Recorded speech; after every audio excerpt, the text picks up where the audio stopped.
Assalamualaikum warahmatullahi wabarakatuh. Nama saya Muhammad Alif Azmi Putra dari kelas 12 MIPA 3. Hari ini saya ingin menjelaskan singkat tentang budidaya unggas petelur. Yang pertama, hal-hal yang harus dipersiapkan dalam membuat usaha budidaya petelur adalah: 1. Pilih jenis ayam yang akan dibudidayakan. 2. Pemilihan lokasi. 3. Pembibitan ayam petelur. 4. Penggunaan kandang ayam. 2. Proses pelaksanaannya: 1. Pilih jenis ayam yang akan dibudidayakan. Jika ingin memulai budidaya ayam petelur, pilihlah jenis ayam yang akan budidaya. Ada dua jenis petelur yang dapat dibudidaya, yaitu petelur putih dan petelur coklat. Ayam petelur putih memiliki ciri-ciri telur berwarna putih, sensitif terhadap panas dan suara. Berat badan ayam sangat ringan, sedangkan ayam petelur coklat memiliki ciri-ciri ukuran ayam lebih besar dari ayam petelur putih. Dapat digunakan sebagai ayam potong atau daging. Dari kedua jenis yang petelur tersebut, ayam petelur coklat telurnya lebih mahal dari telur ayam putih. Kemudian ayam petelur coklat bisa digunakan sebagai potong atau dijual dagingnya, sehingga ayam petelur coklat ini lebih menguntungkan untuk dibudidayakan dibanding ayam petelur putih. 2. Pemilihan lokasi. Lokasi tempat budidaya ayam juga sangat diperhatikan, karena lokasi yang dekat dengan pemukiman warga kurang cocok untuk budidaya ayam petelur ini. Selain bau kotoran ayam yang tidak sedap, resiko penularan penyakit juga sangat besar. Pilihlah lokasi budidaya ayam petelur yang jauh dari pemukiman warga.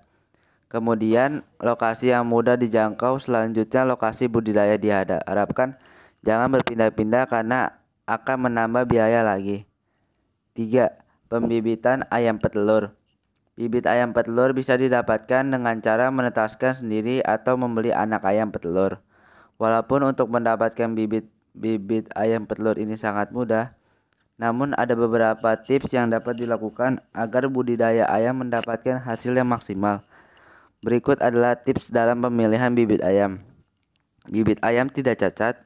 Pilih bibit ayam berasal dari induk ayam yang sehat dan berkualitas. Pilih ayam yang memiliki perkembangan cepat. Perhatikan berat badan ayam. Bibit yang bagus adalah ayam yang memiliki berat badan yang ideal. 4. Penggunaan kandang ayam. Ketika Anda ingin budidaya ayam, pemilihan kandang ayam juga sangat penting. Kandang ayam merupakan tempat ayam Anda hidup sehari-hari. Pilihan kandang ini juga berdasarkan jumlah ayam yang ingin budidaya.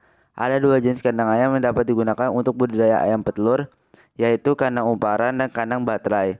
Kandang uparan merupakan kandang ayam yang semua ayam diletakkan di kandang besar, sedangkan kandang baterai adalah kandang yang hanya diisi oleh satu ekor ayam. Kandang baterai ini adalah satu ayam diletakkan dalam satu kandang. Tips dalam memilih kandang ayam petelur adalah: pilih kandang sesuai dengan jumlah ayam yang akan budidaya. Jika ayam dibudidaya lebih dari 1000, bisa digunakan kandang uparan, namun jika budidaya kurang dari 1000, bisa menggunakan kandang baterai.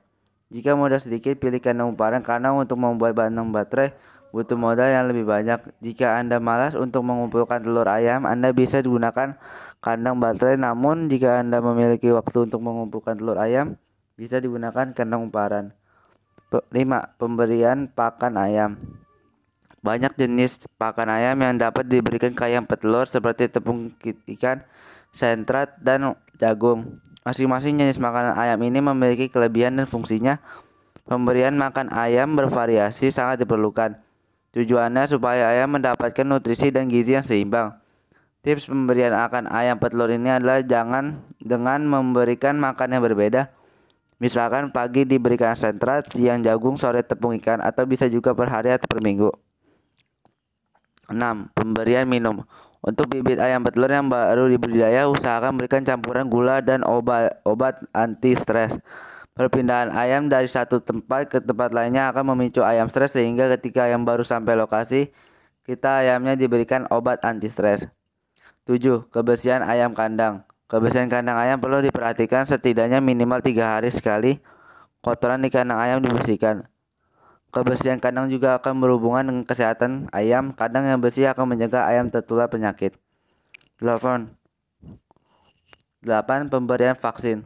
Selain kebersihan kandang yang harus terjaga, pemberian vaksin juga sangat dibutuhkan oleh ayam. Vaksin diberikan agar ayam tetap sehat dan ayam tahan tubuhnya meningkat. Selain vaksin, nutrisi dan vitamin juga diperlukan pada ayam. Nutrisi dan vitamin ini bisa diberikan melalui vaksin atau juga melalui pakan ayam. 9. Pemberian probiotik. Probiotik juga perlu diberikan pada ayam petelur. Probiotik ini dapat kita buat sendiri.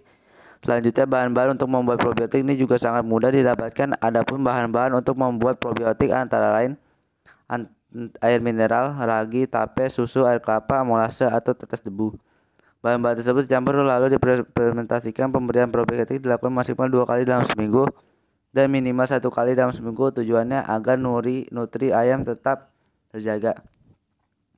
10. Panen.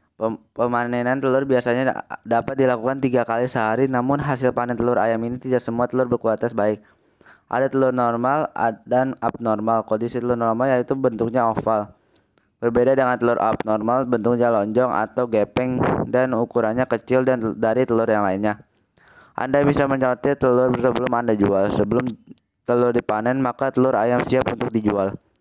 Pemasaran telur bisa digunakan kepada penjual telur. Biasanya agen membeli telur sedikit murah. Namun jika Anda ingin mendapatkan uang yang lebih banyak, Anda bisa menjualnya sendiri ke pasar-pasar terdekat dengan lokasi Anda. Melalui budidaya ayam petelur ini, Anda juga bisa menjadi pembisnis telur ayam. 11. Lakukan pembukuan. Setiap usaha tentu harus melakukan pencatatan pada setiap pengeluaran dan pemasukan keuangan, termasuk jika Anda memilih untuk melakukan budidaya ayam petelur. Dengan melakukan pembukuan yang benar, Anda bisa dengan mudah melakukan perencanaan pada usaha Anda dengan benar berdasarkan laporan keuangan dan juga melakukan pemantauan pada pos pengeluaran yang Anda anggap sebagai pemborosan, dan bisa dilakukan penghematan agar arus kas lebih efisien. 3. Keuntungan dan kerugian dari hasil ternak budidaya unggas telur. Keuntungannya: 1. Perminatan tinggi. 2. Pangsa pasar luas. 3. Kotoran bernilai ekonomis.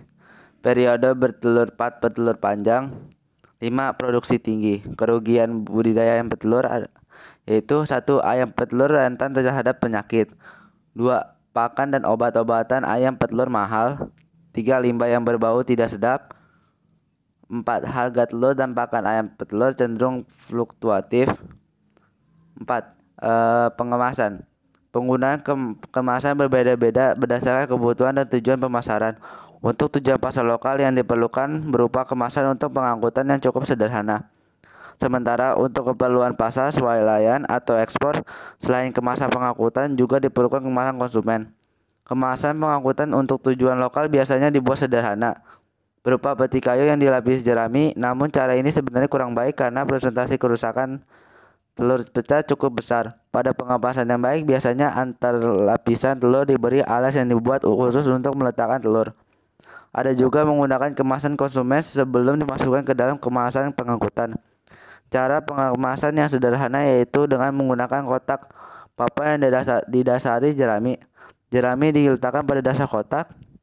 Setiap lapisan peletakan telur, dan pada penutupnya. Kapasitas setiap kotaknya sebaiknya dibatasi paling banyak 500 butir.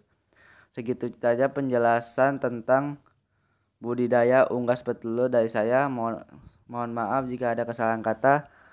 Wassalamualaikum warahmatullahi wabarakatuh.